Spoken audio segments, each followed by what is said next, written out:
there have been many Warhammer 40k games over the year. This one is a little bit more ambitious. 1,000 players on the battlefield, massive combat RPG. How are you guys getting your head around this?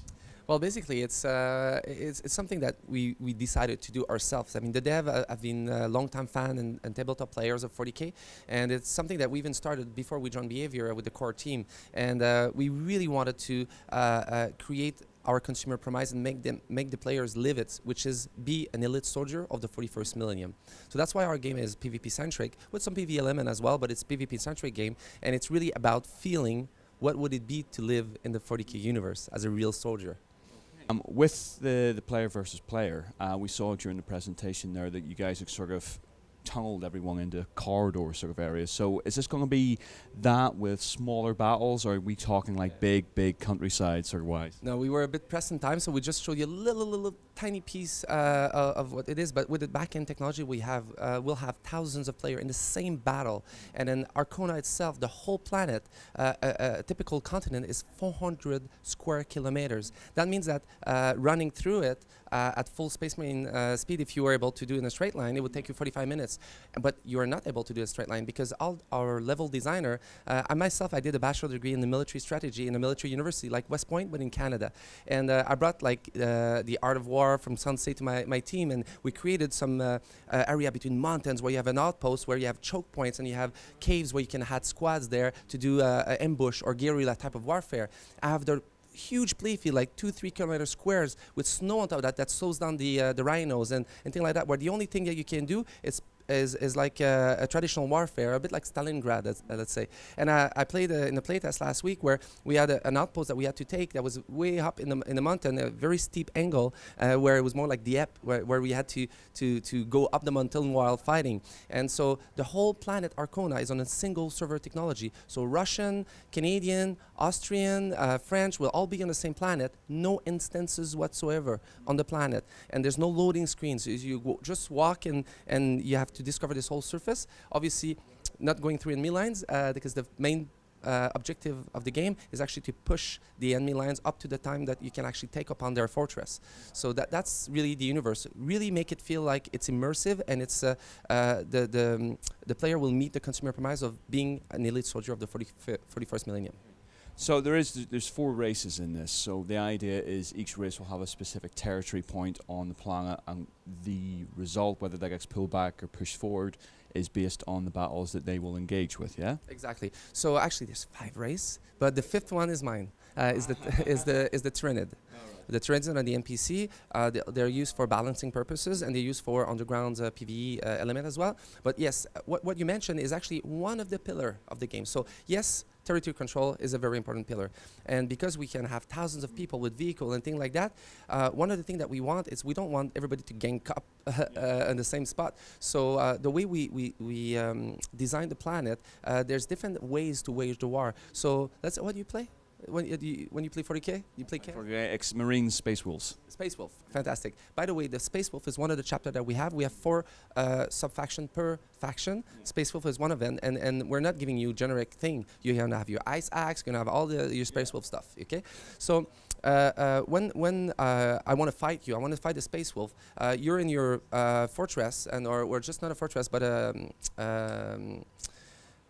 what's it called? Outpost, thank you. Sorry, it's been a long day. Outpost, but your outpost has a force field and has some Aquila cannon and some turrets, you know. So I can decide with as a strike force commander, I command 10 squad of players, which is 100 players, and I'd say, let's go kill them, because unless I'm chaos, let's go kill them, you know. And I just bash in on your shield, and I try to destroy your turret. But you know what? That's not very good generalship. What I should do instead is go and destroy all your supply depots. And then your power of shield on your fortress is going to disappear. And then your turret is going to stop firing. And then I can contact another strike force to attack you while I destroy your depots.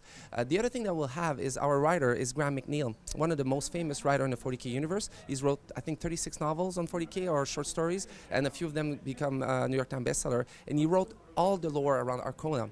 Arcona is right beside the Eye of Terror, and there's a lot of story about it, and the player will discover the story through our narrative tool, which is campaigns. Campaigns is the thing that we'll do. So as an example, after you barely survive my attack. You can take up on a campaign, and the campaign would be bring these very, very important artifacts to your war council. The war council is the players that not control, but gives objectives to the whole faction. And you need to cross the enemy line with your rhino without getting shot. So that would be a thing. But while you're doing that, you'll discover what is Arcona. And there's a whole background story that goes even before Terra existed, with some of the older race even there. And the player will discover that. So we have the campaign, we have the territory control, we have the PvE element, and it's just, you had a very bad day at work. You just want to kill some stuff. You go towards a Tyranid territory, and you have wave and wave and wave of Tyranids to destroy and use your Space Wolf powers. Okay, so with the 4 player controlled races, you've just touched upon with the Space Marines, but we've got the Chaos Marines as well, Orcs, Eldar. How do they feel? How do they play? Well, the Chaos, we selected 4 Legion that are not, they're a rogue Legion, so they don't have to obey Slanesh or one of the god. For the Eldar are their game mechanic is actually, we don't invent anything. A lot of players ask us to say, oh, you're going to create your own chapters. No. Our dev team is our 40K fans, and it's a big IP enough that we don't need to invent stuff. So the Eldars is the same mechanic that exists in the fluff, So they're very good at long range. They're very good at short range. They're not so good in the middle, And the Orcs is very special. So first of all, the Orcs is the only faction that we can have a little bit of dark humor in it, And obviously size matter for the Orcs, The other thing is we have one sub-faction of the Orcs, which is the boys, the Orc boys, which is the faction that is free to It's free to play, because all the other 4 factions, they're premium factions. So our business model is like Guild War 2, so it's buy to play.